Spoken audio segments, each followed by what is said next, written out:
Arizona Territory, 1884. Caleb Boone had felt fear before, but not like this. This kind that slid cold beneath the ribs even in the noon heat. His horse stopped first, trembling, ears twitching at something unseen. Then he heard it, the slow, wet rasp of someone trying to breathe through pain. A sound he had heard once before, in a different house, on a different night, when he couldn't save the one who needed him most. And now, the desert was asking him the same question again. Before we continue, if you're watching from anywhere in the world, leave your city name in the comments. Caleb slid off his mare, boots sinking into the loose powder of the wash. The air felt thick enough to chew, hot, unmoving, crushed beneath the weight of something he couldn't see but could already feel tightening across his chest. A sound came again, a scrape, a broken gasp. He followed it. He found her half hidden behind a tumble of rock, where the sun had no mercy and the shadows offered none. A girl. No, a young woman. Apache. Her wrists bound so tight the skin was raw and swollen. A strip of leather gagging her mouth, stiff with dust and blood. Her knees folded under her as if she had collapsed mid-crawl. She didn't lift her head when he approached. Maybe she couldn't. Her breath fluttered, small, panicked, trying to stay alive and trying to give up at the same time. Caleb knelt beside her. His bones protested. The desert liked reminding a man of every year he carried. He leaned close enough to hear the rattle in her chest, close enough to smell the iron edge of blood that had dried, but hadn't stopped. Her eyelids twitched beneath his shadow. "Easy," he murmured, not sure if he said it for her or for himself. He reached for the gag. The moment his fingers brushed the leather, her whole body tightened, trembling like a newborn foal left too long in the cold. When he pulled it free, she gasped, sharp, ragged, painful. Her voice came out a torn whisper, shredded by thirst. "Don't save me." Caleb froze.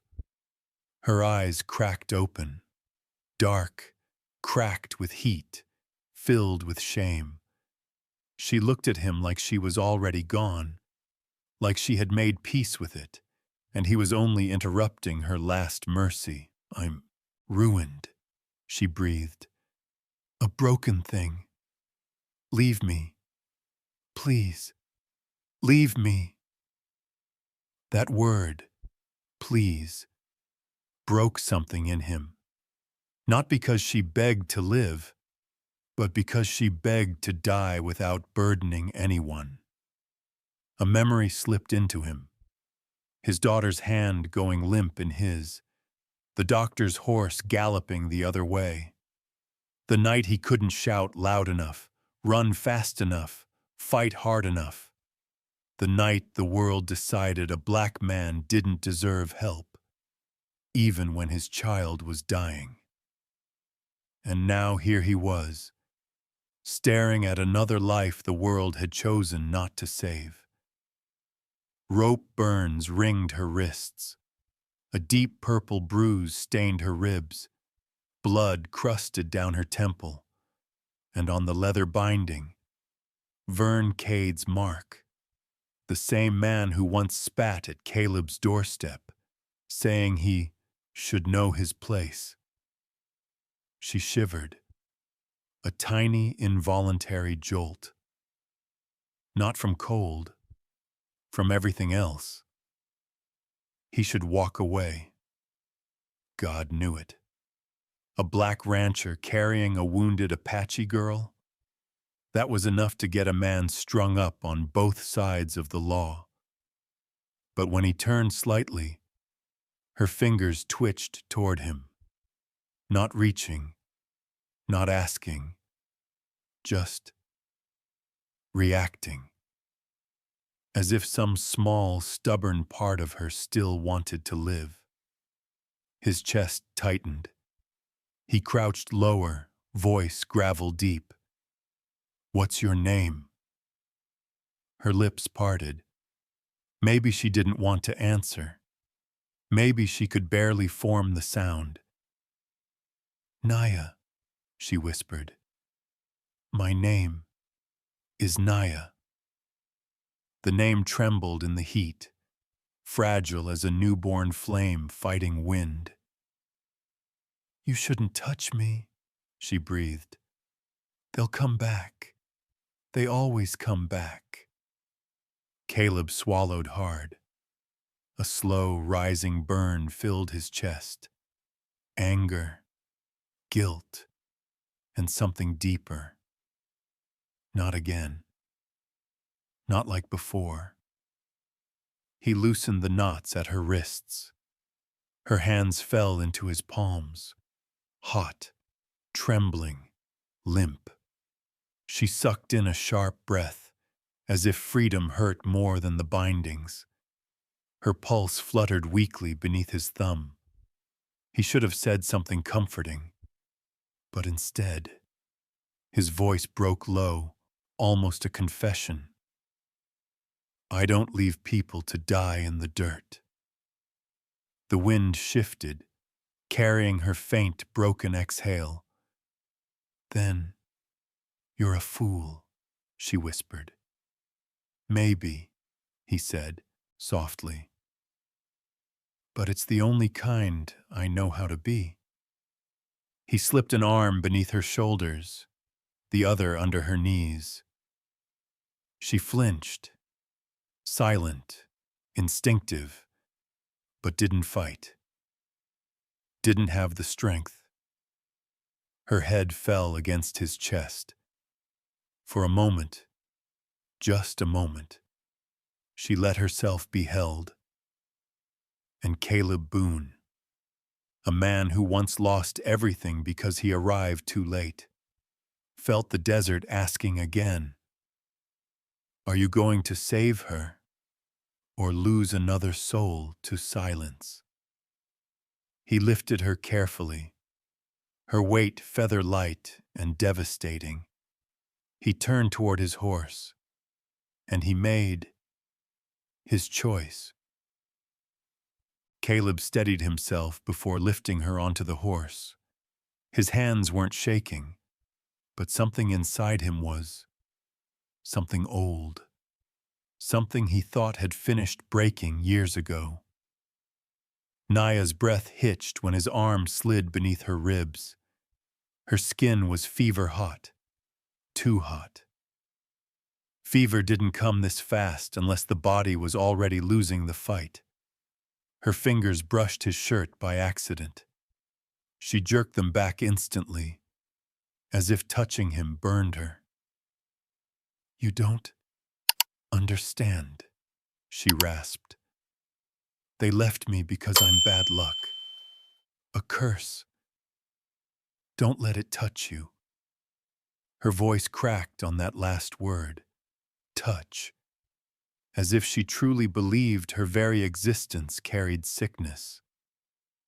Caleb didn't answer.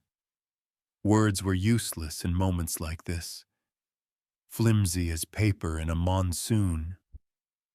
He lifted her gently, settling her across the saddle, her cheek resting against the worn leather. Her eyes fought to stay open, but they couldn't. Her lashes fluttered once, twice, then stilled. He tightened the reins, then swung up behind her, one arm around her back to hold together what her body could no longer keep upright. She slumped into him, boneless, exhausted, fading. His mare started forward with a nervous snort. She felt the blood, the fear, the way the air itself seemed to hold its breath. Caleb exhaled slowly. He didn't dare look back at the strip of sand where she'd almost died. That same kind of sand had nearly swallowed his whole world once. A memory cut through him, not sharp, but slow, like a blade pressed deep and steady. His daughter's cough, the way her small hand clutched his shirt, the reek of sweat and sickness, and the lantern light swinging wildly as he saddled his horse, shouting for the doctor, knocking on doors that didn't open. You people can't pay. She won't make it anyway. It's God's will. No, it had been their will, their choice, their cruelty. He'd carried her in his arms when the last breath left her. He still felt that moment, still woke some nights with his hands clenched, trying to hold her ghost in place. And now, the desert had laid another half-dead soul before him, another girl no one wanted, another life being erased in silence. His throat tightened. Not again, he muttered, voice low enough only the horse could hear. The wind picked up, blowing sand against his face. Naya stirred, a faint moan rising from her, as though breathing cost a currency she didn't have. Her shoulders jerked with pain. Caleb adjusted his grip. Easy, he murmured. I got you. The words slipped out before he knew he was speaking. Her head rolled weakly toward him. Why? Barely a breath. Barely a question. Caleb didn't answer right away. How did a man explain guilt that never dimmed? How did he explain he was tired of burying people the world decided were expendable? He clicked his tongue, urging the mare toward Boone Willow Ranch. The sky was reddening, sun slipping low, shadows stretching long like fingers ready to drag them under. Naya's voice drifted back again, soft as a dying flame. You shouldn't waste water on me. He looked down, her lips cracked, her tongue sticking slightly when she tried to speak. She'd been without water far too long. He uncorked his canteen. Only a swallow or two left. Not enough for both of them. He tipped it toward her mouth. She shook her head weakly. No, keep it. You need... He didn't let her finish. He pressed the canteen gently to her lips. Drink. His voice steady, certain, unarguable. A tremor ran through her as she obeyed. She coughed once, painfully, but she drank. A sip. Another. Then she pushed it away. Enough, she whispered. Caleb lifted the canteen to his lips, then stopped. He lowered it. He'd had worse days without water. She needed it more. He corked it and hooked it back to his belt. The mare climbed a small rise. Beyond it, tucked in a dip of land where wind softened its bite, sat Boone Willow Ranch, small, worn, stubbornly standing in a world that didn't want men like Caleb owning anything. The porch lay quiet, the windows dark. Eli never lit lamps until Caleb came home. The boy worried about wasting kerosene. Or maybe he just didn't like the dark unless his uncle breathed in it with him. Naya stirred again, a pained groan slipping out like a secret she tried to keep. Her fever heat bled through his shirt. Her head slipped onto his shoulder, a small, helpless weight that pressed straight through him. As they rode into the yard, he murmured, "Almost home." Her eyelids fluttered. "Not my home," he swallowed. "It is tonight."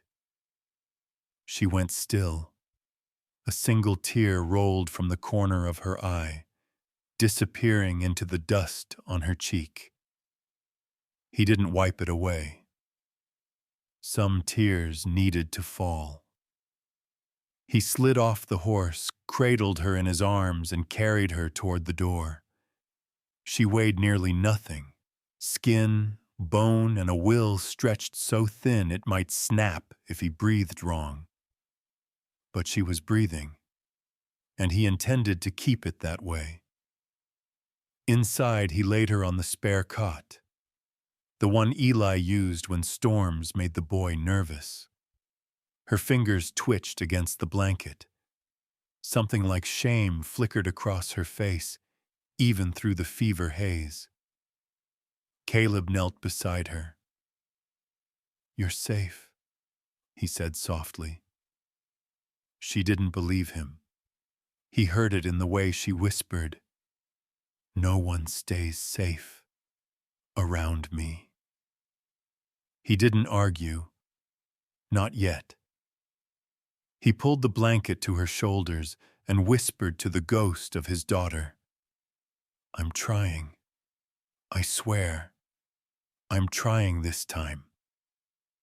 Outside, the wind shifted.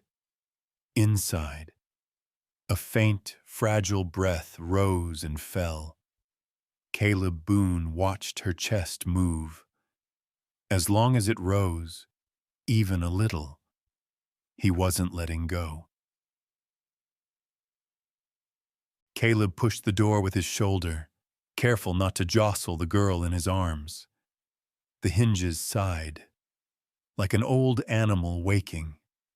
Eli sat on the floor near the cold stove, whittling a sliver of wood with a pocket knife far too big for a boy his size.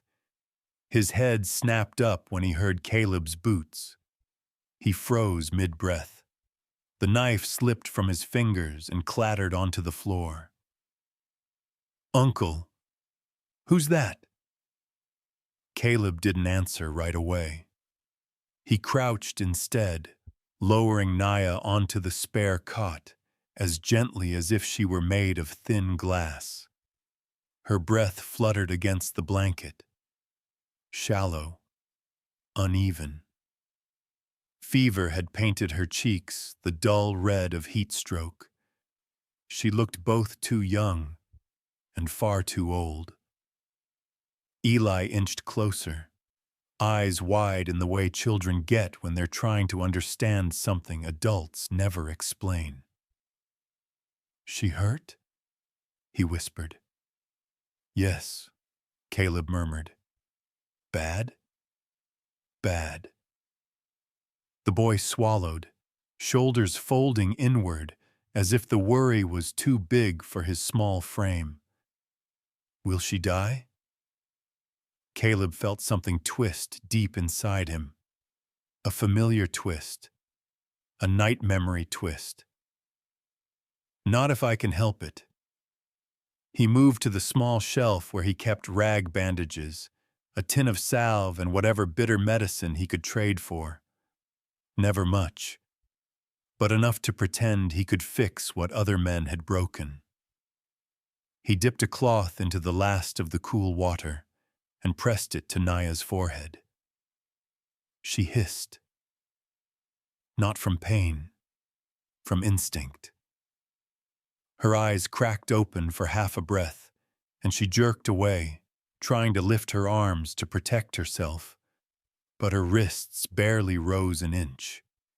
She had nothing left. "It's all right," Caleb murmured, steady, low. No one here's gonna hurt you. Her gaze darted wildly around the room, looking for exits, weapons, danger. Even half-conscious, she moved like someone used to being hunted. It took 2 long breaths before her eyes found him. Recognition flickered. Then she slumped back down, breath rattling out of her. "I can sit," she mumbled. "No," he said. "You stay down." Her jaw clenched. Even dying, she hated being helpless.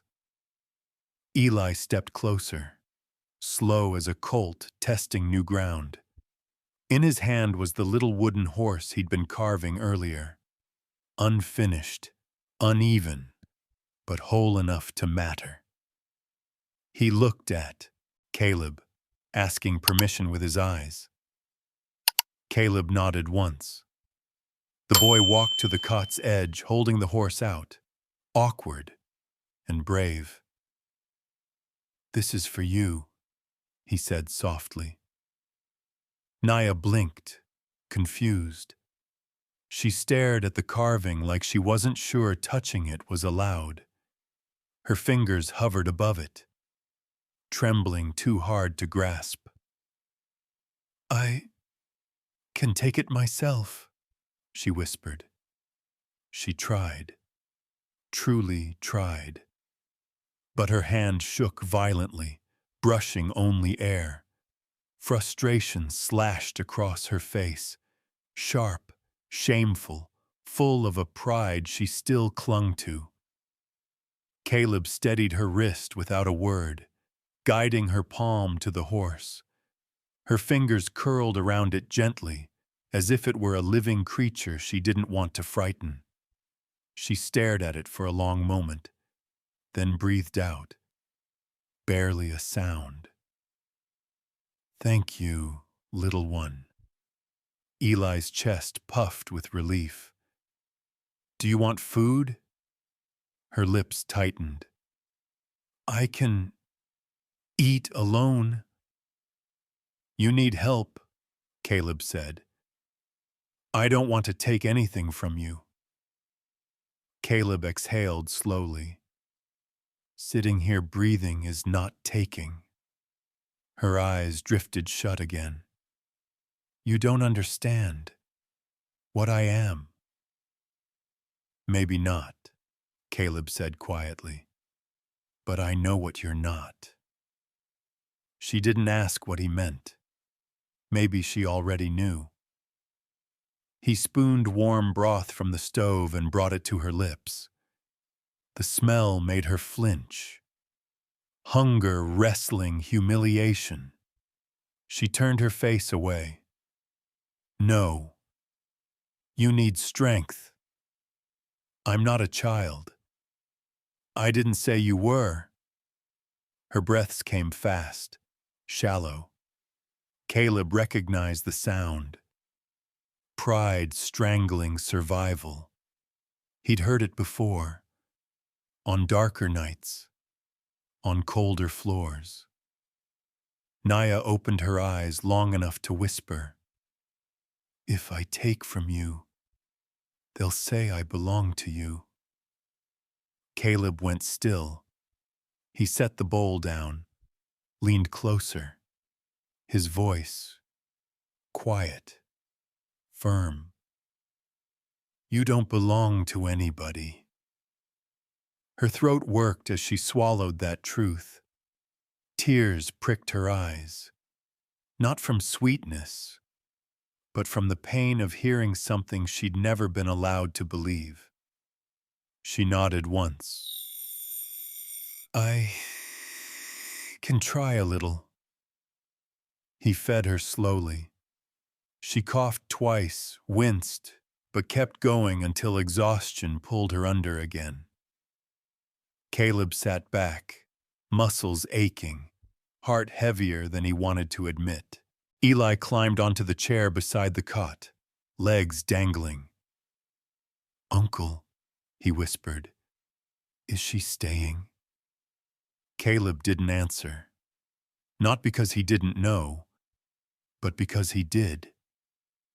He gathered the bloody rope strips he'd cut from her wrists. His eyes caught a symbol burned into the leather, the mark of Red Mesa's traders, the same brand he'd seen earlier in the year on a crate of stolen goods, the same brand Vern Cade bragged about. His jaw tightened. Someone had done this to her. Someone who'd walk into town tonight, drink beer, and laugh like he'd thrown nothing more than trash in the sand. Caleb looked back at Naya. She clutched Eli's wooden horse even in sleep, like a fragile promise she wanted to believe in but didn't know how. He stood. "Eli, watch her. Don't leave the room." The boy nodded. Caleb stepped outside. The door closed behind him with a quiet, deliberate click. He didn't say where he was going. He didn't need to. Some men break a girl and leave her for the birds.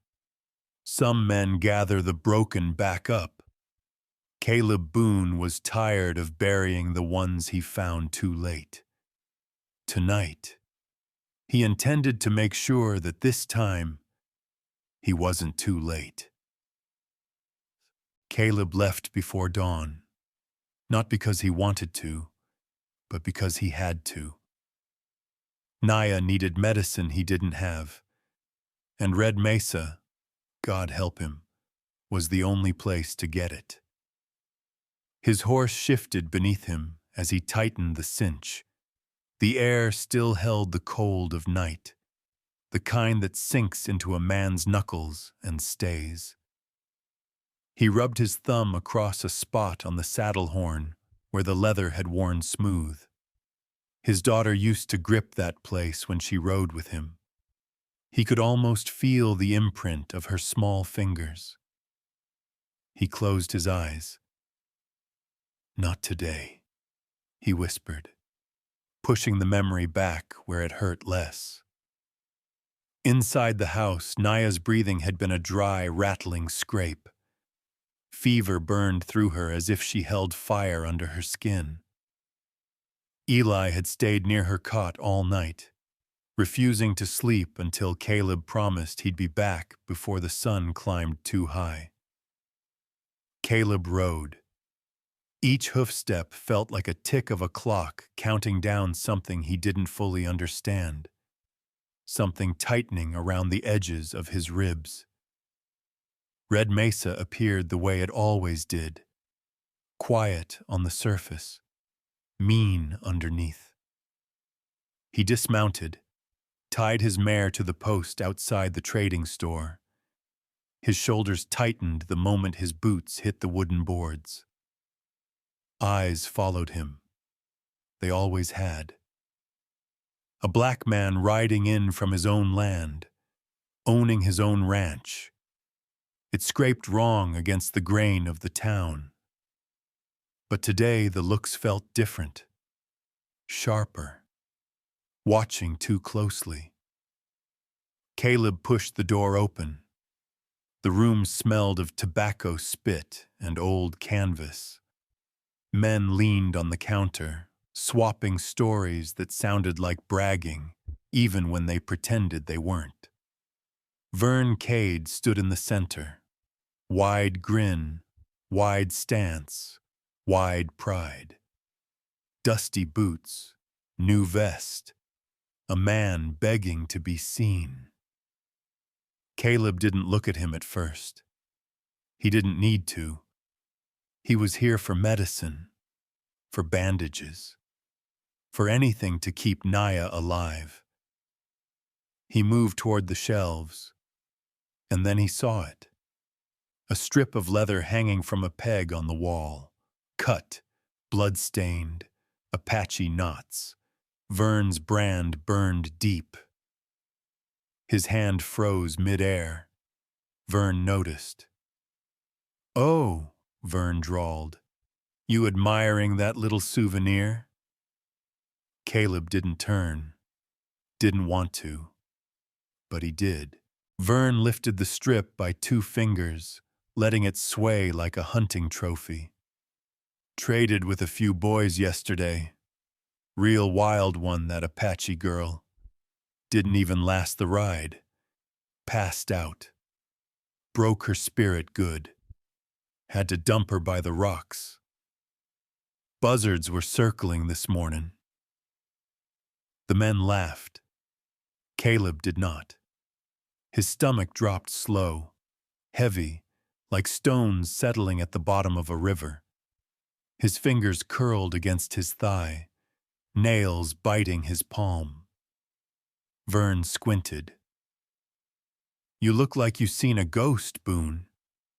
Caleb kept his voice level. "You left her alive?" "Alive?" Vern barked a laugh. "Barely, but I ain't no undertaker. Figure the desert would finish the job." Caleb stared at the leather, the mark, the knot, the blood. He saw Naya's wrists, her fever, her whisper. "Don't save me." Heat rose his spine, slow, deadly. Vern stepped closer, breath thick with whiskey. "What's it matter to you what happens to an Apache? Folks like you ought to be on our side. You know how it is. One wrong kind ruins it for everyone." Caleb's jaw locked. "Seems to me," Vern continued, "you shouldn't be picking up what don't belong to you. Rumor is Apache scouts been seen near your land. Would be a shame if you got mistaken for someone hiding them." A man muttered from a corner, "Black man taking in an Apache girl. Hell, next thing he'll think he owns the damn county." More laughter. Caleb breathed, in, out, but the breath came tight. Vern grinned wider. "Careful now, Boone. Folks start thinking you're involved with their kind.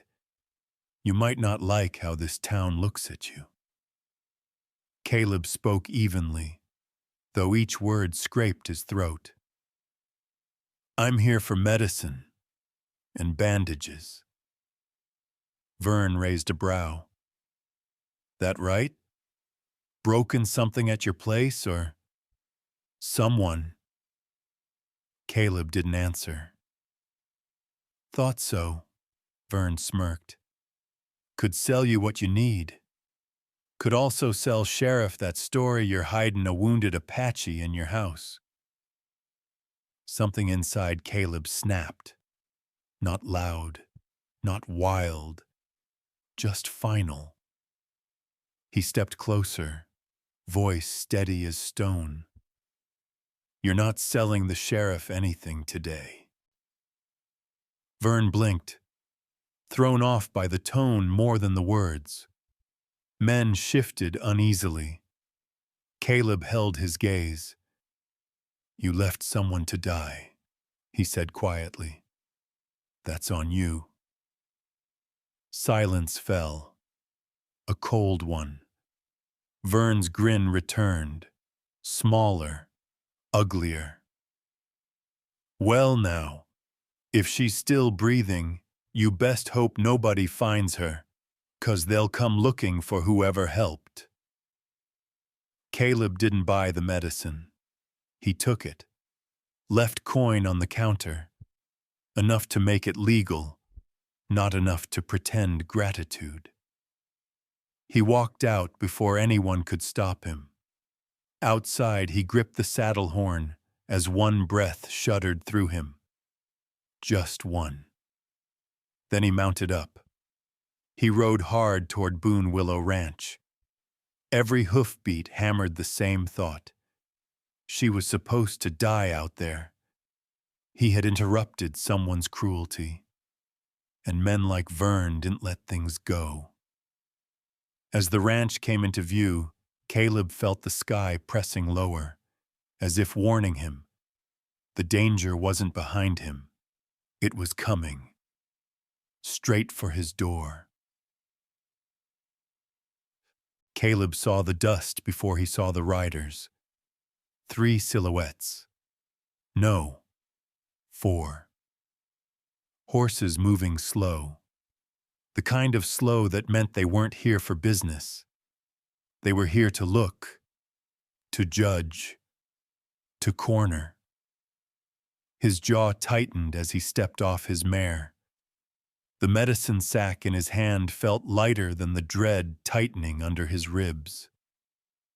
Eli sat on the porch steps, knees pulled to his chest, fingers tapping together nervously. His head snapped up at the sound of distant hooves. "Uncle, someone's coming." Caleb touched the boy's shoulder. Inside. Eli ran, slipped through the door, and shut it quietly behind him. Caleb stepped forward, meeting the riders halfway. Sheriff Holt led them, gray beard, gray hat, gray morals that shifted depending on who stood behind him. 2 ranchers flanked him, Red Mesa men with spite in their eyes. And behind them, Vern Cade rode slow, like he was savoring the moment. Caleb didn't speak, didn't move. The sheriff cleared his throat. "Morning, Boone." "Sheriff." The men didn't dismount. That told Caleb everything.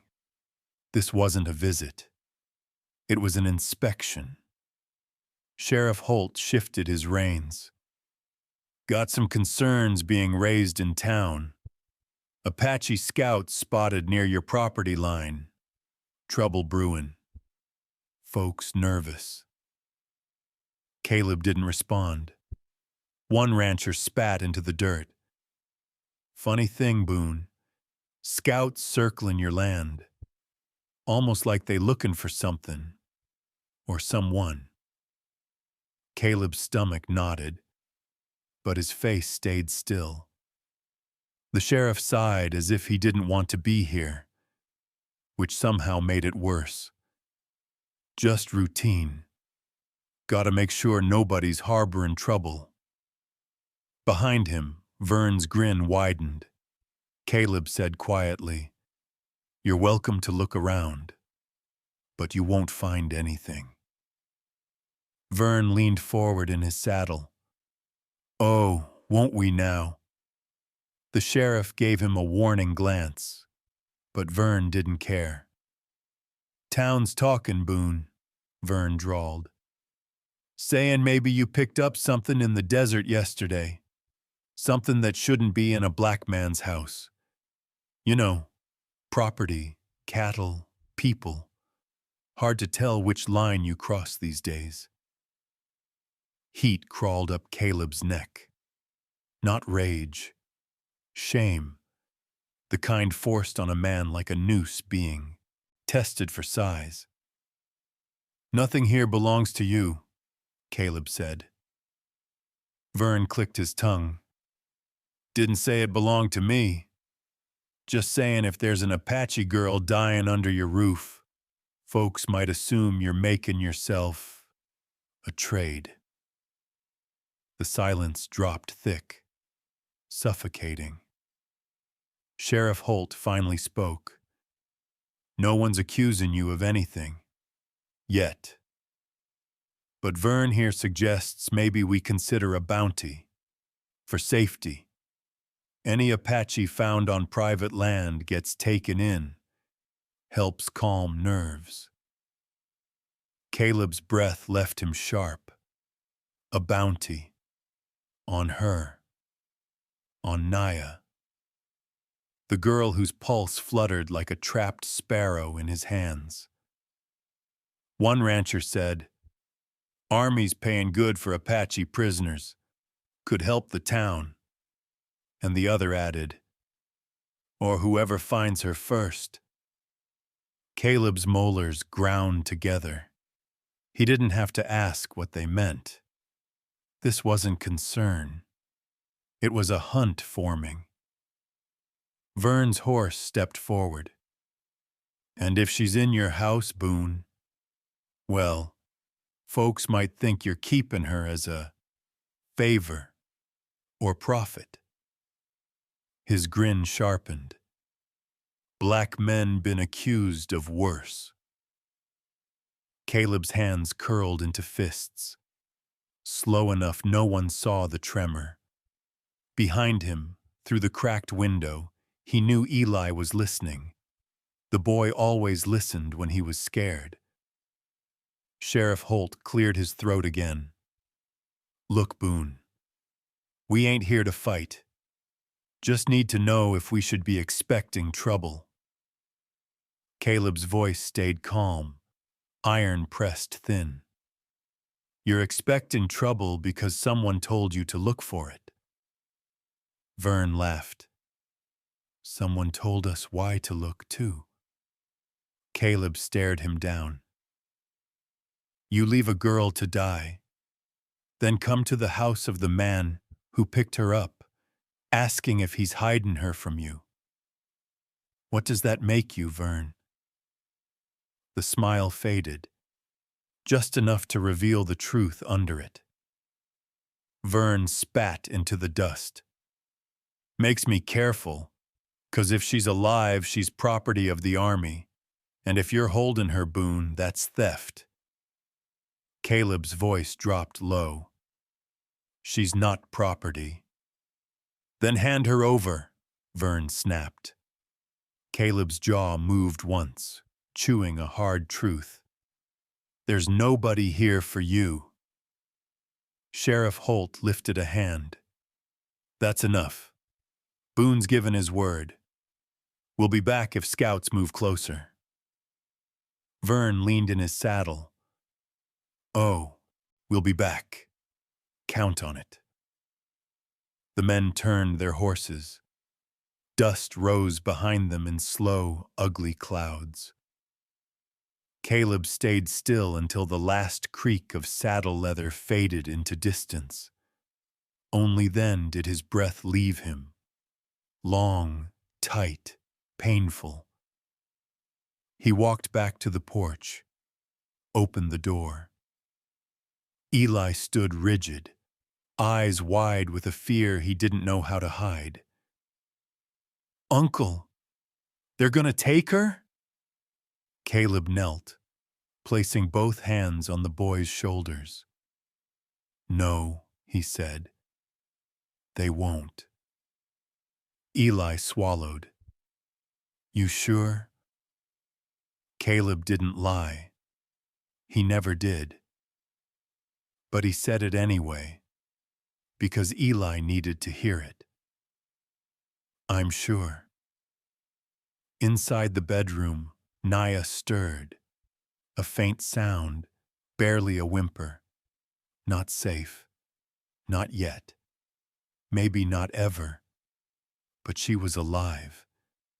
And as long as she was, Caleb wasn't turning her over to men who saw her as a prize, a proof, or property.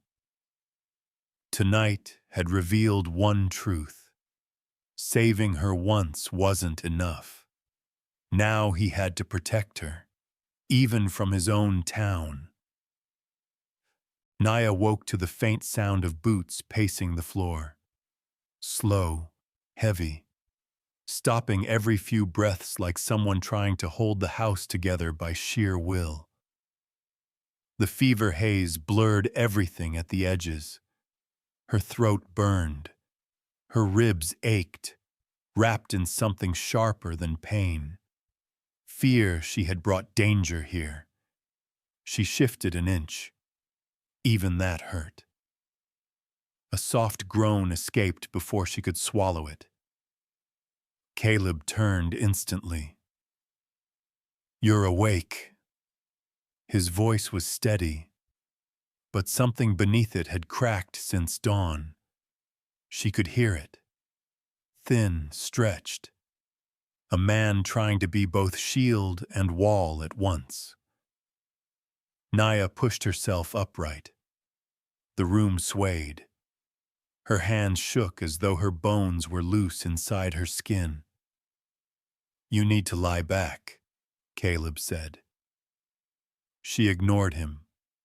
Her breath fluttered. "They came. I heard horses, voices outside." Caleb hesitated. That told her everything. "The sheriff," she whispered. "Yes." "And the others." "Yes." A tremor cut through her, small but sharp. "They know I'm here." "No," he said gently. "They suspect. That's different." "It's not." Her voice cracked. "Suspicion kills just as fast as certainty." Caleb didn't argue, but the silence felt like agreement. Her fingers curled tight around the blanket, rough, warm, too kind for someone who didn't deserve it. "I should not be here," she whispered. "You're safe." "No." Her voice fractured. "I'm danger. To you. To the boy."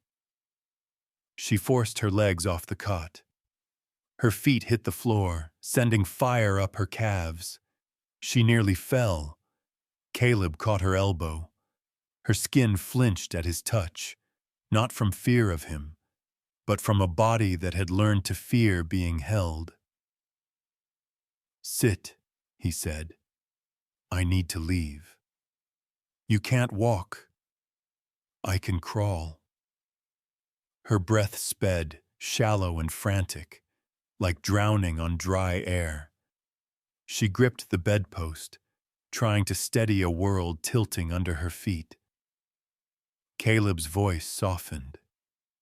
"Naya, if I stay, they burn your house," she said, pulling her arm free. "They take your land. They take the boy. They take you. I've seen towns do worse. I won't be the reason it happens again."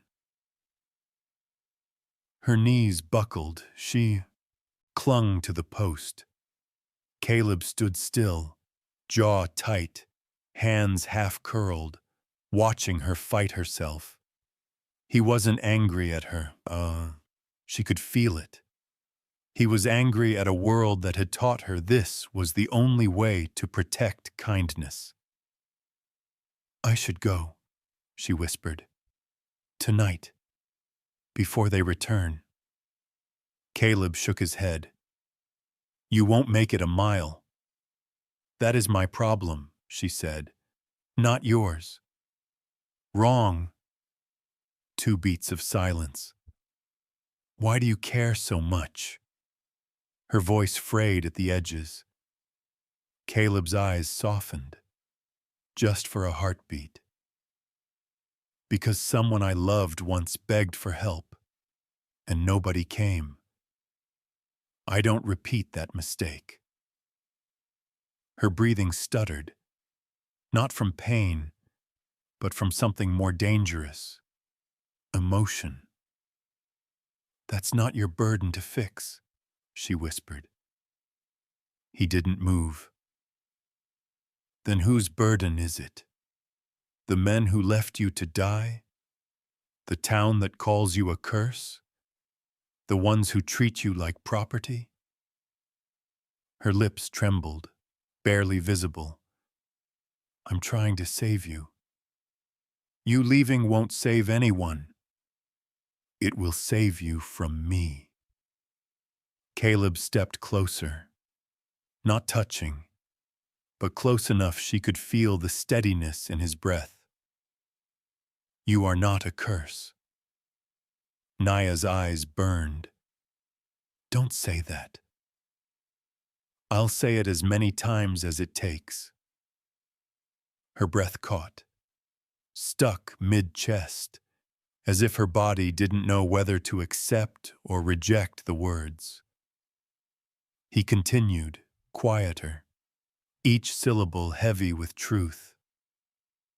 You didn't bring trouble here, Naya. Trouble was already in this town. You just made it show its face. She shook her head. Tears slipped despite her clenched jaw. If I stay, she whispered, they will kill you. Caleb answered without hesitation. Better me than you. Her entire body froze, as if the sentence stole the strength from her limbs. No. She shook harder. No. I won't let more people die because of me. I won't watch another home burn. Before he could stop her, she pushed away from the bed and stumbled toward the door. Each step was a battle, her wounded leg dragging, her breath rasping. But she kept going, swallowing sobs she refused to let out loud. She reached the doorframe. Her hand shook so violently she could barely grip the wood. Caleb followed slowly, carefully. Naya, I'm leaving. You can't. I must. Her knees buckled. She slid down the doorframe and hit the floor with a soft, broken sound. Her hands covered her face. Her shoulders shuddered. Thin, sharp, fever-slick. I won't kill another family, she whispered into her palms. Caleb knelt in front of her, not touching, letting her speak the truths she'd carried like chains. I was blamed for every death, she said. Every storm, every sickness, every horse that broke a leg. They said I was born wrong, said I carried death like a shadow. I believed them. I still do, so let me go before I bring it here. Her confession stabbed the room with cold. Caleb reached out, not to grab, but to place his hand on the floor near hers, a gesture gentler than any touch. You didn't bring death, he said. Men like Vern did. Men who think they can break people and walk away clean. Her breath quivered. He leaned closer, voice low, steady, carrying an oath he had made in silence years ago. You walk out that door, you die. Maybe not tonight, but soon. And I am not losing another soul because someone taught them they weren't worth saving. Naya lifted her head slowly. Tears streaked dust on her cheeks. Her voice broke open, fragile, cracked, human. Why won't you let me go? Caleb answered softly, truthfully, completely. Because I don't leave anyone alone in the dark anymore. Her breath pulled in, shaky, unwilling, but alive. And for the first time since he found her in the sand, she didn't argue. They rolled into town at a slow, uneven pace, Caleb leading the wagon, Naya sitting beside him, her hands clenched tight in her lap, knuckles pale from the strain. Her breathing was thin, shallow, each inhale catching beneath her bruised ribs. She didn't want to be here, didn't want to be seen, and she sure as hell didn't want to be displayed. But Caleb had said, if we don't go to them, they'll come for us. And she believed him. Eli had hidden in the back of the wagon.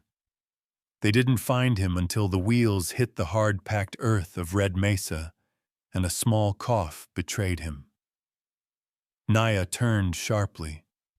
The boy stared back with that stubborn fear adults hadn't beaten out of him yet. Caleb told him to stay hidden. Eli didn't argue, but his small hands clung to the wooden slats as if he sensed something no child should ever know. Then the shouting started. Faces turned toward them, fast, too fast, like wolves scenting blood. Boots scraped. Someone cursed under their breath. Someone else whispered, "Apache," with the same tone used for diseases that killed whole cabins. Naya's stomach twisted. The heat in her chest wasn't fever.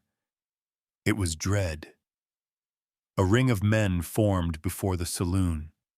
Vern stood at the center, chin high, eyes bright, with that mean kind of pride born in men who hurt others for sport.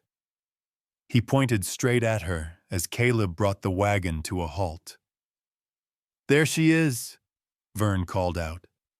"The one bringing hell to our doorstep."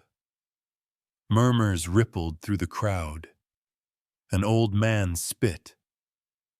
A woman pulled her shawl tighter as if a shadow brushed by. Naya tried to steady her breath. Failed.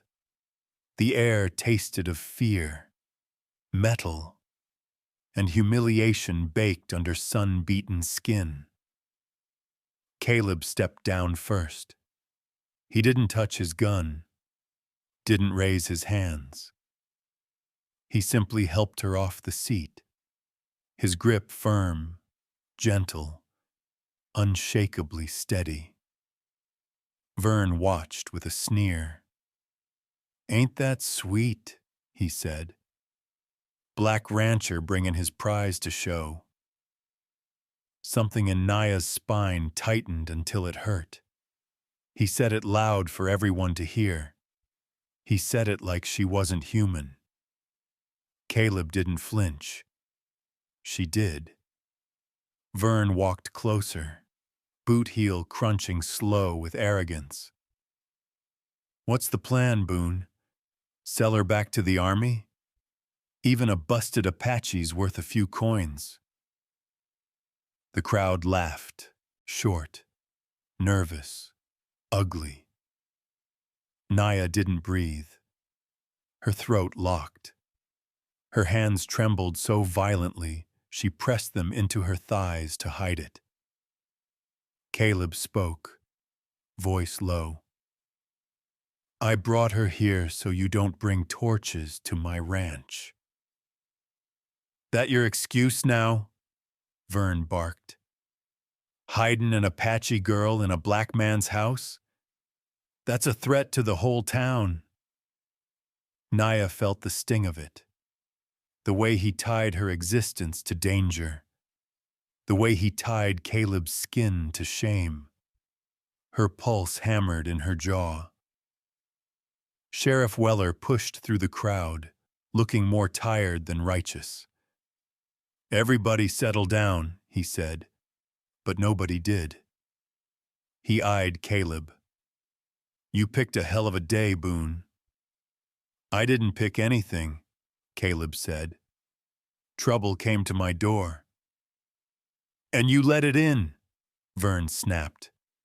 He turned, locking eyes on Eli as the boy peeked over the wagon's edge. "Hell, maybe I should take the boy instead. Black kids work cheap." The noise changed. Not laughter. A darker sound. The sound of people drinking hate like whiskey. Naya's breath collapsed inward. Caleb froze. Not in fear, but in a stillness carved from something ancient and wounded. Eli shrank back, small fingers gripping the wood until they turned white. Naya stepped forward, shaky, but deliberate. Her voice barely rose above a whisper. "Don't talk about him." Vern smirked. "Why not? You ain't got say over nothing. Your property now, town property, army property, depends who pays first." The word hit her harder than any fist she'd ever taken. Property. Thing. It. Her chest tightened until she tasted copper. Memory slammed through her. Ropes, dragging, heat, dust, a hand shoving her face into the dirt. Caleb moved first, stepping between her and Vern, a solid wall of breath and bone. "She's not property," he said quietly. "Not mine, not yours, not anybody's." "Funny," Vern said, "coming from a man who was born property." The crowd inhaled, one sharp collective breath of cruelty masquerading as righteousness. Something cracked inside Naya, clean as bone giving way. She raised her chin, barely, but enough to feel blood pulse down her neck. "If you're going to kill me," she said, "do it with your own hands, not with your words, not with your prices." The ring of men shifted. Even hatred hesitated in the face of such raw surrender. And from behind them, Eli whispered, voice trembling, "Caleb, please." The sheriff held up a hand. "Nobody's killing anybody. We're gonna talk this through." But nobody wanted talk. They wanted spectacle. They wanted someone to blame for the unease gnawing at their nights. Caleb straightened his shoulders. He didn't reach for his gun, didn't raise his voice, but something in him rose, steady, unmovable, a mountain no storm could shake. He stepped forward, and the crowd leaned in, like desert leaning toward a spark. This was no negotiation. This was a trial, and nobody there gave a damn about the truth. Caleb didn't climb onto anything, didn't raise his arms, didn't shout. He simply stepped forward, one boot scuffing against the dirt, the movement slow, so slow it felt like time tightened around it. The crowd eased back a fraction, not out of fear, but because what stood before them wasn't anger. It was conviction. Quiet, heavy, immovable as a boulder. Naya felt it too. The shift, like the ground finding its spine again. Caleb didn't look at Vern first. He looked at Eli. The boy's eyes trembled, small, dark, shining with a fear a child should never know. His hands clung to the wagon boards like he was holding on for dear life. Caleb let him see his face, steady, calm, telling him without words, "I won't let them touch you." Only then did he turn to the crowd. His breath came slow through his nose. He let the silence build until it hurt. Then, quietly, he said, "I don't buy people." A ripple went through the ring of men.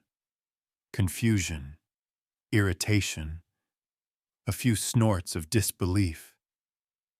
Caleb didn't blink.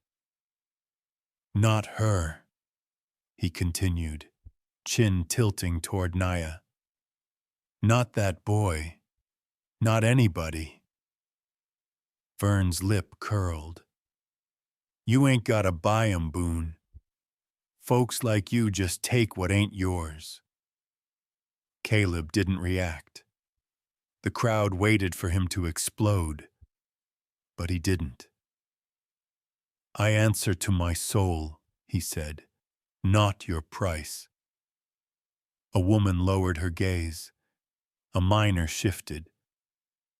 Sheriff Weller swallowed, Adam's apple jumping. Caleb's voice softened even more, which somehow made it hit harder. You talk like she's a thing, like my boy's a thing, like I was years ago. A hush cut through the crowd. Naya felt something cold crawl up her spine. Not fear, truth. Caleb inhaled deeply, a tremor under the breath. Not weakness. Memory. 1979, he said quietly. My daughter got sick. Fever hit her hard. I rode into this town for a doctor. His throat tightened. Nobody came. He didn't describe the rest. He didn't need to. His eyes did. Naya saw the shadow of a little girl leaning against him, slipping from his arms long before she should have. She saw the shadow of a man kneeling beside a cold bed, guilt wearing his ribs from the inside out. Some in the crowd looked away. Some didn't care. Some cared more than they wanted to admit.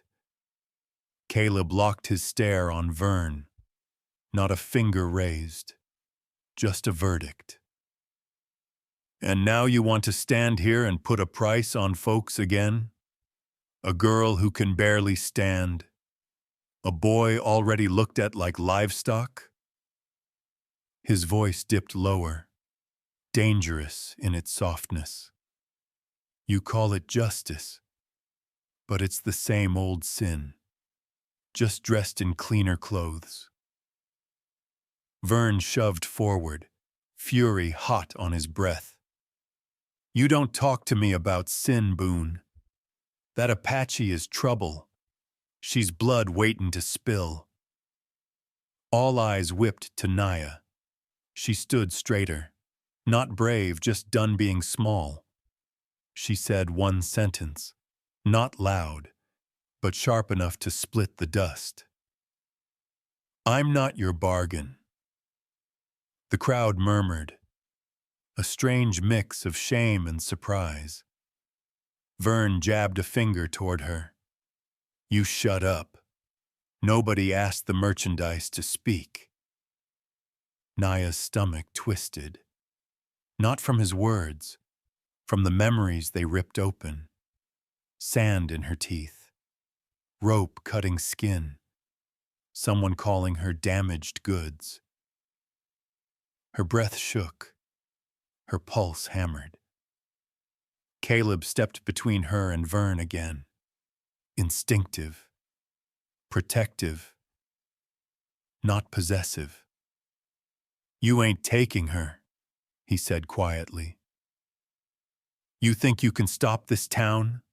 Vern snapped.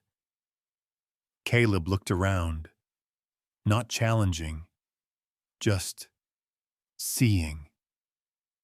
Into the faces of men who'd lost cattle, lost children, lost entire pieces of themselves to injustice, drought, disease.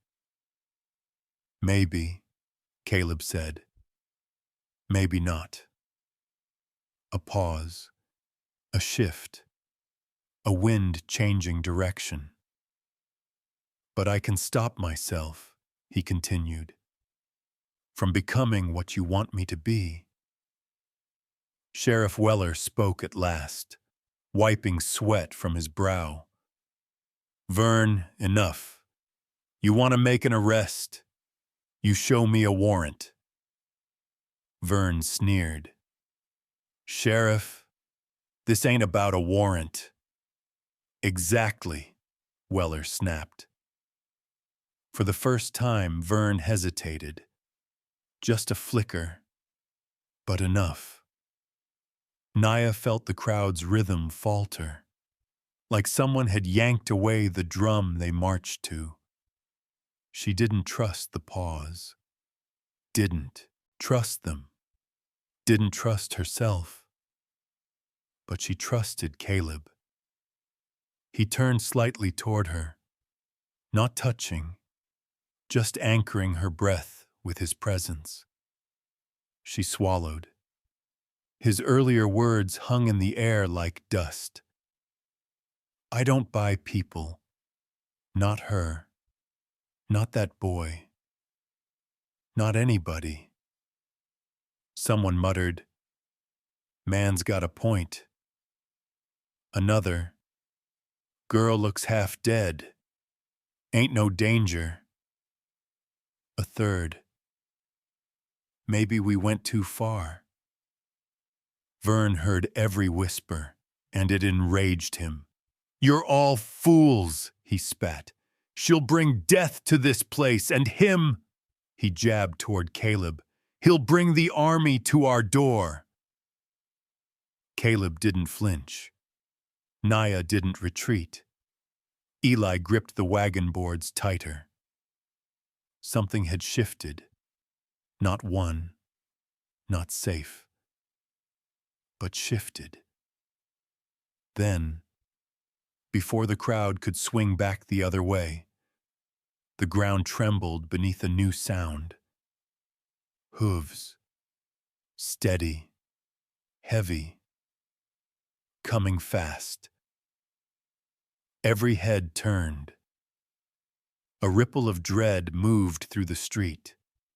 The Apache riders appeared at the edge of town, and everything that had just settled shattered. The riders didn't charge. They arrived like judgment, slow, unyielding, the steady thump of hooves vibrating through the soles of Naya's feet. Her breath caught before she even saw their faces. She knew that rhythm. She'd grown up hearing it when warriors returned from scouting trips. Hard, deliberate, carrying stories no one dared whisper. She braced without meaning to, her spine pulled straight by instinct older than memory. The horses stopped. The crowd froze. And an old woman slid down from her saddle with the grace only grief could carve. Naya's throat tightened. So suddenly, it felt like a hand closed around her windpipe. It was her grandmother. The woman's braids hung long, streaked white and iron gray. A scar carved her cheek, deep as a dry riverbed. Her eyes swept the crowd with a cold, razor intelligence.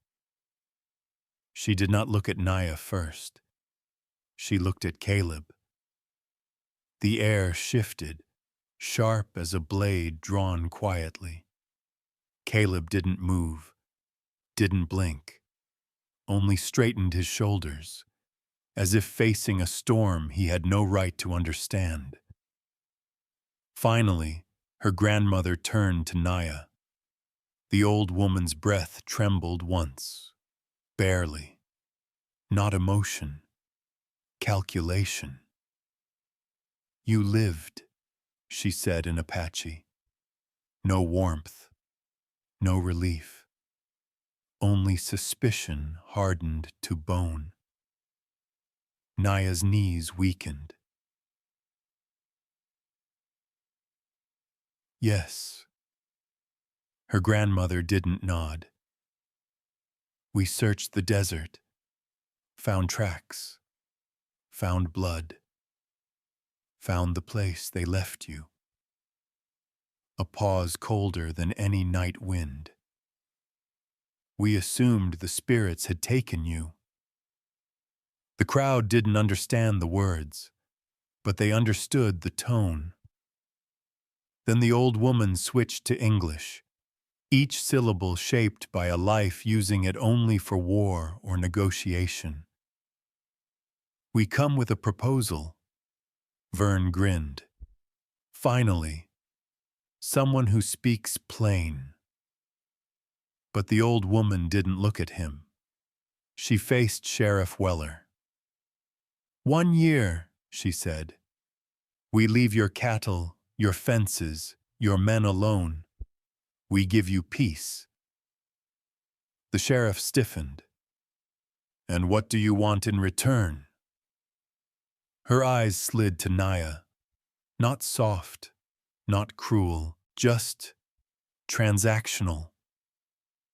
"We take the girl." The breath punched out of Naya's lungs. Not rescue. Not bring home. Not save. Take. Even Vern blinked, then smirked as he understood. Cold spread through Naya's chest. Her hands shook. Her feet felt nailed to the ground. Her grandmother continued, voice hard as flint. "She left our land without permission. She brought trouble to our borders. She is a sign of weakness we must correct." The words cut deeper than Vern's insults ever could. Caleb stepped forward before Naya could breathe. "You came to trade her." The old woman met his stare, unblinking. "Your people use her. Our people risk trouble for her. So yes, we trade. It is fair." Fair. The word fell into Naya's gut like a stone. Sheriff Weller swallowed. "If I hand her over, this town gets peace?" "Yes." "And if we don't?" The old woman's jaw tightened. "Then the hills stay angry." Vern shouted, "Hell, hand her over. That's a bargain better than gold." Something inside Naya collapsed. Quiet, private, soundless. At last her grandmother faced her fully. She spoke in Apache, the words a lash she'd carried for years. "You should not have left. Nothing follows you but misfortune. You know this." Naya's ribs ached with the force of her next breath. Humiliation burned hotter than fever. Her grandmother extended a hand, not gentle, not loving, authoritative. "Come." Naya didn't move. Her grandmother's eyes narrowed. "You want them to suffer because of your stubbornness?" Something snapped. Not loud, not visible, but deep. Like a rope giving way in the dark. Naya stepped forward. One trembling step. Into the circle where all their demands pressed on her chest. Then she lifted her chin. Barely. But enough. "If you want to kill me, do it yourself. But don't pretend it brings peace." The sheriff stiffened. The crowd hushed. Her grandmother's eyes flickered, with something she refused to name. Naya's voice roughened, like scraped earth. "I'm not a curse. I am just a person who lived. That's all." Then she turned to the town. "And if you shoot, don't call it justice. Don't use God's name. Don't lie to yourselves. It's fear, just fear." Her voice cracked at the last word, but she didn't look away. The silence wasn't peace. It was shock, recognition, guilt tightening around 100 throats. Caleb stepped beside her, not to shield, not to claim, but simply to stand with her. Two worlds wanted to trade her, but he didn't. And something in that truth steadied her trembling legs. The moment Naya's words faded, the crowd tightened, like a fist. Her knees shook, her breath thin and sharp, but she didn't step back. She couldn't. Not anymore. Then Caleb moved. Not fast, not loud, just steady, each step carrying the weight of a man who'd already lost too much to watch another life taken in front of him. He didn't face Vern first. He reached into the wagon and touched Eli's wrist. A grounding, steadying gesture. "Stay down, son." Eli nodded, trembling. Caleb turned, and in his hand lay the wooden horse, the small, worn carving that once belonged to his daughter, then Eli, then briefly to Naya the night she tried to leave. He placed it into Naya's hand. Her breath hitched. Her fingers curled around the warm wood, like it was the only thing keeping her upright. Then Caleb lifted his head and said the sentence that cracked the crowd clean down the middle. "If a bullet flies, it goes through me first." No shouting, no chest beating, just truth, raw and final. Vern barked a laugh. "You're out of your mind." Caleb didn't blink. "Maybe." Sheriff Weller hesitated, jaw clenched tight. "Boone, don't do this." "I already did," Caleb said. The sheriff swallowed hard, then turned his gun outward, aimed at the crowd, not at Caleb. "No one touches her, or that boy, not without a warrant." A ripple of uncertainty ran through the townspeople. Naya felt her heartbeat slam against her ribs. Her grandmother watched Caleb with a wary, ancient understanding. "You'd die for her," the old woman said. "I would. She carries misfortune. So do I." Caleb's voice cracked, with something human and hurting. "So does this whole territory." Naya's throat burned. She felt small, shaking, half broken, and somehow, strangely, chosen. Then she spoke, barely more than breath. "I choose to stay." That single sentence tilted the world. Her grandmother's eyes softened for a single, fragile heartbeat. Then she turned to her riders. "We leave." A warrior protested, but she silenced him with one stern glance. "There is no bargain today."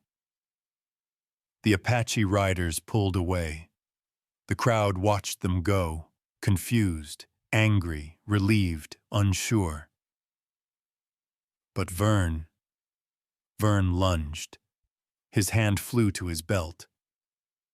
Naya saw the gleam of metal, her body reacting before her mind had time to track it. "Caleb!" Sheriff Weller's gun snapped up. Vern froze under the barrel. A long, shaking breath dragged through the crowd. 1 second. 2. Then Vern stepped back, cursing under his breath. hatred simmering, saved for another day. Naya's legs gave out. Caleb caught her, not lifting her like something fragile, but holding her like someone he refused to lose. Her forehead pressed against his shoulder. Her fingers clutched the wooden horse between them. And for the first time since the desert, she let herself lean. Not because she needed saving, but because she finally believed she wasn't being traded. The ride back to Boone Willow Ranch was silent. Too silent. Naya sat in the wagon, wrapped in a blanket Eli had pushed toward her with trembling hands. Her muscles shook from leftover fear, leftover fever, leftover everything. Caleb kept one hand on the reins, the other steadying her whenever the wheels hit a rut. He didn't speak. He didn't need to. His quiet presence held her upright better than the boards beneath her. When they reached the ranch, the place felt different. Not safer. Just waiting. A few ranch hands were already packing their gear. White men who'd worked the fields but refused to stay after what happened in town. One muttered, "Trouble magnets." Another spat near Naya's boots before walking off. Eli bristled, small fists clenched tight. Caleb didn't stop the men from leaving. He only said, "You go with clean hands, or you don't go at all." They left without looking back. But by sundown, new figures appeared at the gate. A black family from Texas, clothes patched, eyes steady. A one-armed white veteran leading an old mule. A Mexican couple with 3 thin children, their shadows long in the fading light. All of them worn down in places the world didn't bother stitching. The veteran removed his hat. "Heard you stand between folks and trouble," he said. "We can work. We don't ask much." Caleb didn't hesitate. "You're welcome here." Naya watched them unpack, a lump rising in her throat. These weren't people seeking charity. These were people who knew what it felt like to have nowhere left to go.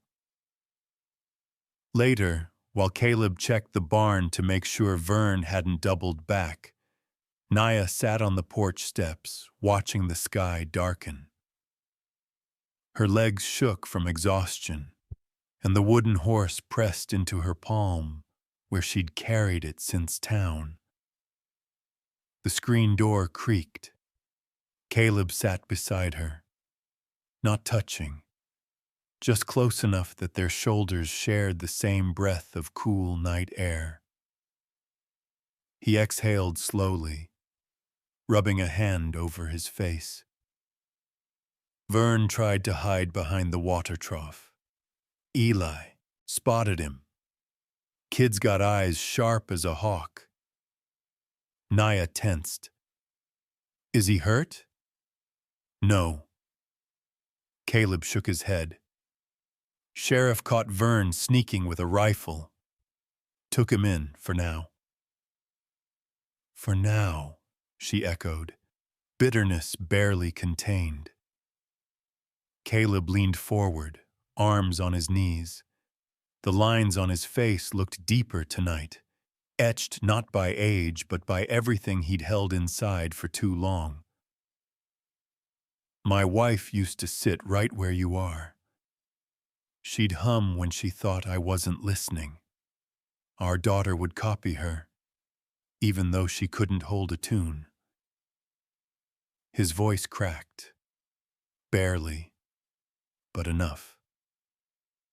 After they died, the porch felt empty for years. Naya's breath trembled. I'm sorry. He shook his head. You don't carry their ghosts. A beat. I carry mine. She looked down at the wooden horse, its small, curved neck pressed against her thumb. I carried ghosts, too, she whispered. The kind that follow you even when no one believes in them. Caleb turned to her, not with pity, but understanding shaped into something almost warm.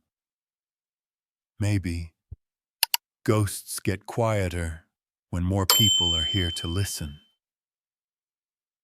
Her throat tightened. Her eyes stung. She didn't know how to answer something that gentle. Eli's soft snore drifted from the doorway. The new families murmured by the barn. Somewhere, a coyote called across the dark.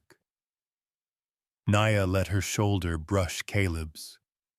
Just a breath of contact. A choice, not an accident. He didn't move away. You can stay as long as you want, he said softly. Naya closed her eyes. For the first time, the word stay didn't feel like a trap. It felt like a hand held open, a home built by people no one else wanted.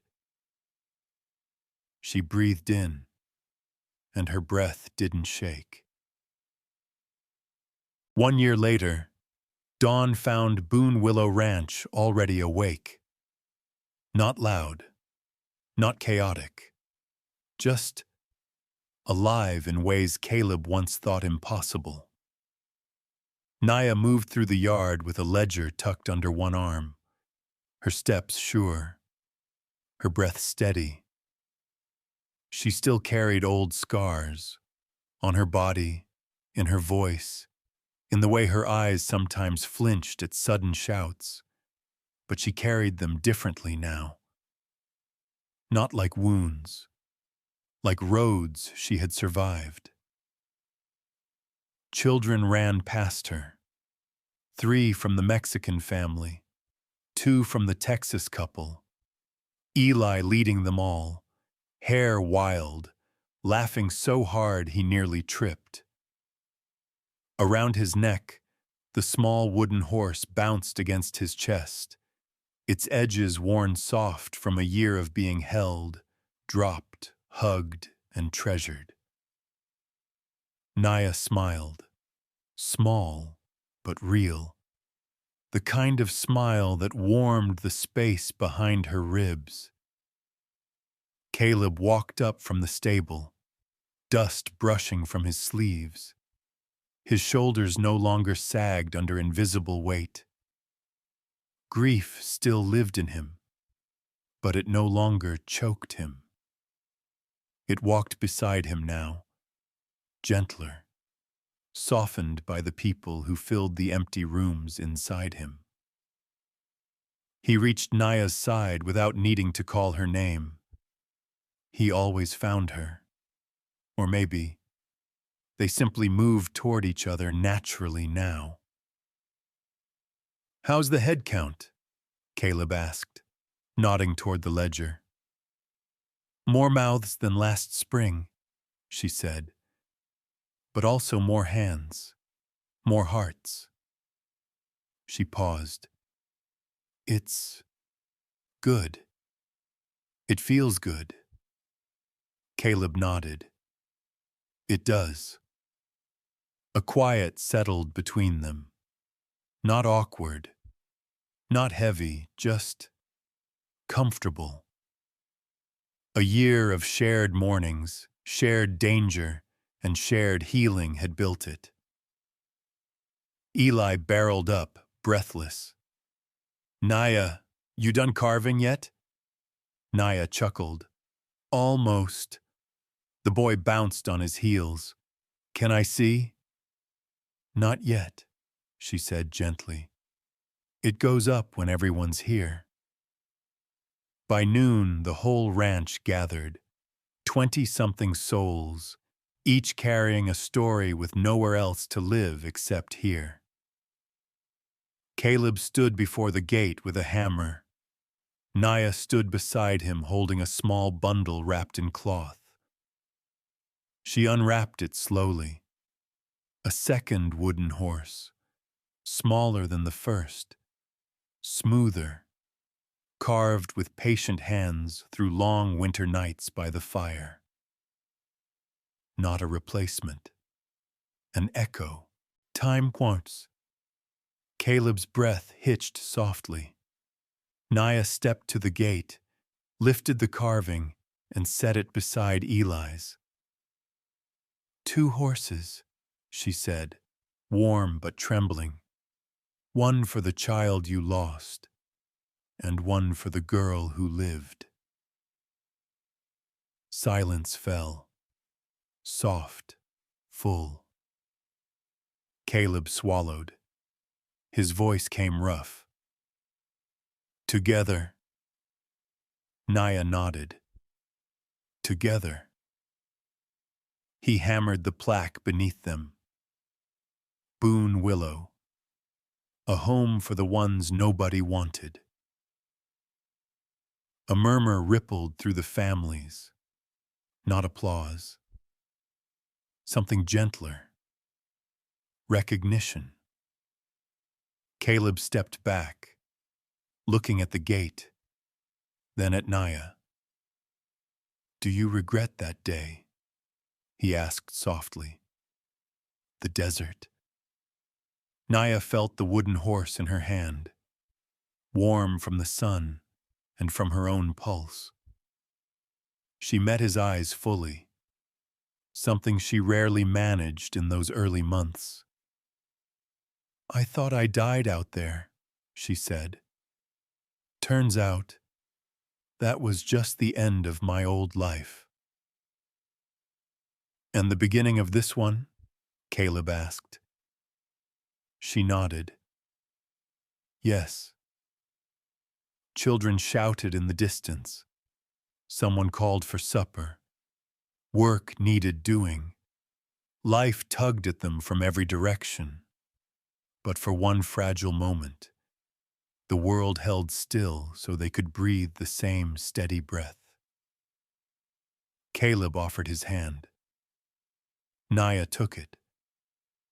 Not as someone rescued, not as someone owed, but as someone choosing, freely, where she belonged. And under the 2 wooden horses, the ranch that gathered all the unwanted finally felt whole.